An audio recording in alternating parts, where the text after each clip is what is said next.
રામનાનો પરિવાર ગરીબ હતો, પણ રામના સપનાઓ મોટા હતા. તે ઇજનેર બનવાનો ઈચ્છુક હતો, પણ પરીક્ષામાં નિષ્ફળ થયા પછી તેના સપનાઓ છૂટા પડ્યા. ઘરના લોકો સહેલાઈથી કહ્યા, તમારા માટે આ જ સરહદ છે, વધુ શું વિચારવું? રામ નારાજ અને દુઃખી થઈ ગયો. તેણે નાનીથી નાની નોકરી કરવા શરૂઆત કરી, પરંતુ હૃદયમાં હંમેશા નિષ્ફળતા અને ગુમાવેલા સપનાનો દુખતો ઊંડો ઘા હતો. રાતે સૂતી વખતે તે પોતાના જીવન પર શંકા કરતો. એક દિવસ એક જૂના ગુરુ આવીને રામ પાસે બેઠા અને કહ્યું, જ્યાં દુઃખ આવે છે ત્યાં શીખવાની તક પણ છુપાયેલી હોય છે.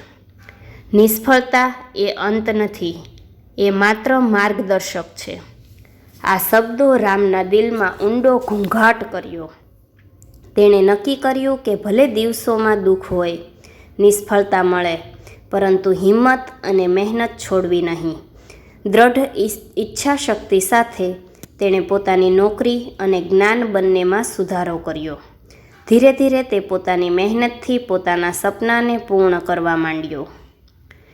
રામને સમજાયું કે જીવનમાં દુઃખ, નિષ્ફળતા અને ગુમાવેલા સપનાઓ આપણને નબળા બનાવવા માટે નહીં, પરંતુ વધુ મજબૂત અને સમજદાર બનાવવા માટે આવે છે.